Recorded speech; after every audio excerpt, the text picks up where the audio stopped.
Imagine a tiny biotech company that's already FDA approved with the world's first off-the-shelf bioengineered blood vessel, saving limbs in trauma, backed by fresh Department of Defense funding, and sitting on Analysts targets screaming 700 to 900% upside from here.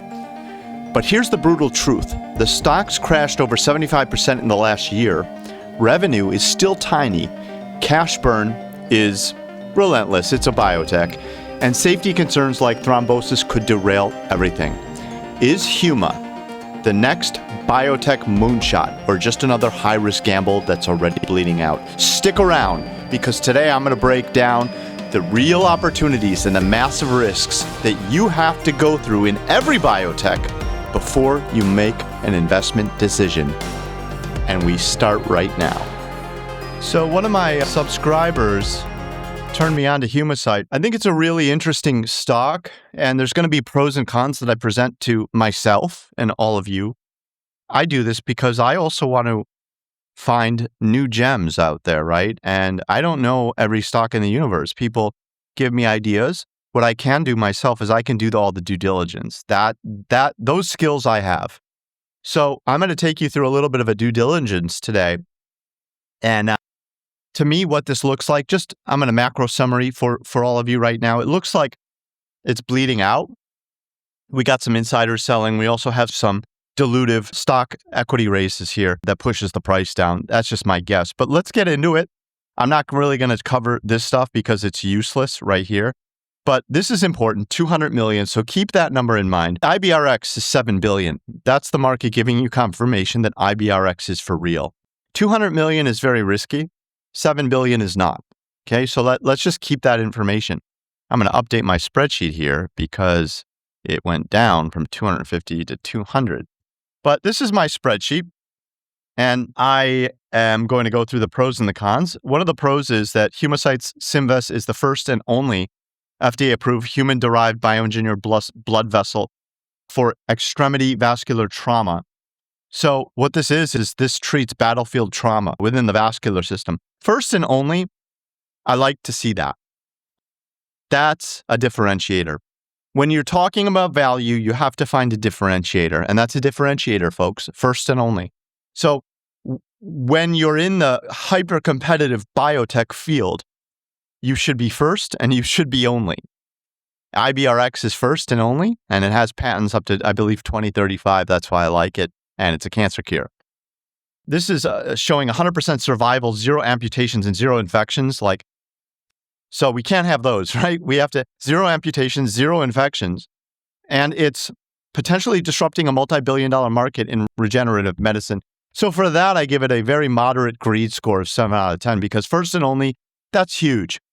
And a multi-billion-dollar market, that tells me the market cap can go into the billions of dollars overnight. So how does it go from 200 million to 2 billion, 4 billion, 6 billion overnight? Well, it doesn't do it on its revenue right now. It's barely earning anything. The revenue is very low. It doesn't have much revenue. What it does have is a favorable executive branch. With Trump, when Trump backs something like Lithium of America's, LAC is the ticker, when he backs something, the stock flies. So when Trump backs like a rare earth company or a lithium company or a biotech, HUMA, for example, the DoD Appropriations Act includes dedicating funding for procuring and evaluating biologic vascular repair tech like Symvess, which is their product that's FDA approved. Recent DoD news, and you can photocopy this, guys, sparked a 30% surge on February 9th, highlighting validation for battlefield applications. That sent the stock up.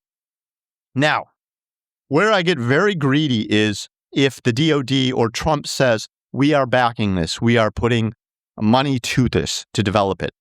That's the true X factor. That's a 9 out of 10. That's very greedy. When analysts get behind it, Boral Capital, which also covers IBRX, they're a biotech analyst. So when they say $25, I'm skeptical because they're programmed to say that. That's their job, right? BTIG, $6. I mean, these are all great. 6X, 25X. That's a great multiple. So for these reasons, I don't give that any weight. I give weight this. I give weight this. and I say this could be a 6x to 10x overnight, it's not going to be a grind upward. It's going to be a 1 or a 0. 1 meaning, boom, you're rich. 0 meaning you lose your investment. Okay? That's the risk reward here. Let's go over the cons. Significant, and this is a con, significant insider sales in 2025. CEO Laura, Director Brady sold millions of shares. Listen, guys, this is really important. So listen closely. If you're an insider and you have insider information and you know that the DoD is approving you, or you know this is going to be a blockbuster, you're not selling large chunks like they are. $33 million versus minimal buys. What does that tell you in terms of confidence? It tells me they lack confidence in the long-term viability of them being able to generate revenue. If insiders don't want it, why should I? Put that up against Elon, who is buying stock back. Elon is buying Tesla back. And Patrick Soon-Shiong owns 66% of the entire supply of IBRX. What does that tell you? So this is a major consideration for me. I rate it a 9 out of 10 and score it high fear. Low market cap at 203 million cap. HUMA is vulnerable. Is a small cap, medium cap. And what this means, guys, if you're not in the finance realm, if you don't have that finance sickness like I do, it means if you're a small cap and you try and raise money, that small cap is going to become even smaller. Let's say your IBRX at 10 billion and you want to raise 50 million. Do 50 million divided by 10 billion and you're going to get a percentage, all right? The percentage is not going to be big. Do 50 million divided by 200 million. That percentage is going to be very big, and that's called dilution. You don't want that, okay?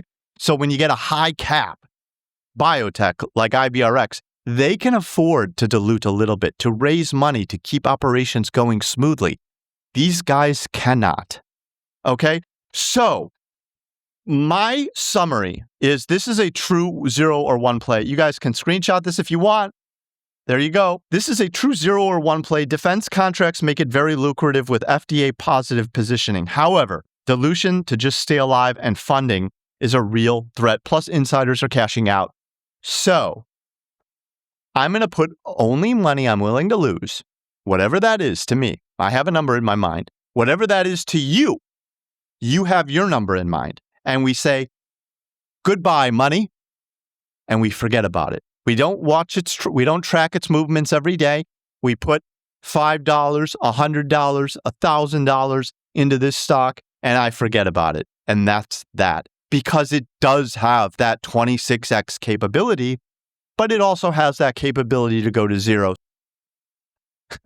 Sayonara. But 2 years later, we find out that Trump has backed this thing, and it's now, that $100 is now $2,600. That's a good risk reward for me, guys. So although I'm quite bearish on this stuff, I'm still going to consider putting money that I don't need, $100, $500, $1,000 to this, and then maybe getting $26,000 in return.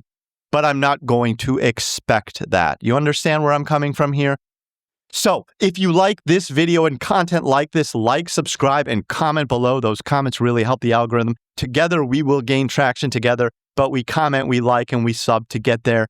And we do it with a hard work and a grind, just like we do anything else in life.